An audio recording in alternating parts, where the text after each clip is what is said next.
দিতে পারি এবং তৃণমূল যেসব বুথে জিতেছে সেই বুথগুলোতে যদি আমরা লিড নিতে পারি, ওদের যে উইনিং মেম্বার তাদেরকে আমরা বাড়ি থেকে বেরাতে দেব না। মানুষের কাছে প্রমাণিত হয়ে যাবে যে আপনারা চুরি করে জিতেছেন। এটা বিজেপির অঞ্চল ছিল, কাউন্টিকে আপনারা ভুল করে ধাপ্পাবাজি করে অঞ্চলটা নিয়ে নিচ্ছেন।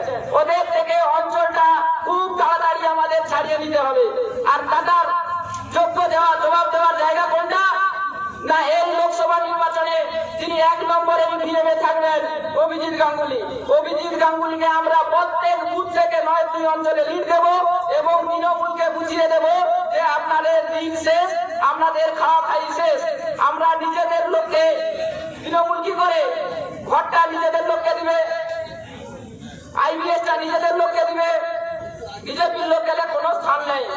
এমনকি আজকাল কি করছে ভোট দেওয়ার জন্য 15 বছর ধরে কোথায় ছিলেন, আজকে ফর্ম পূরণ করাচ্ছে কি না আমার বাড়িতে আসুন, প্রধানের বাড়িতে আধার কার্ড নিয়ে গেলে ওখানে আপনার ঘরটা নাকি ফিক্স হয়ে যাবে।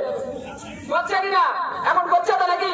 অনেককে ফোন করছে, দেখবেন ধাপ্পাবাজি, পুরো ধাপ্পাবাজি 15 বছর ঢুকিয়েছে, এই ভোটটা নিয়ে আবার ঠকাবে।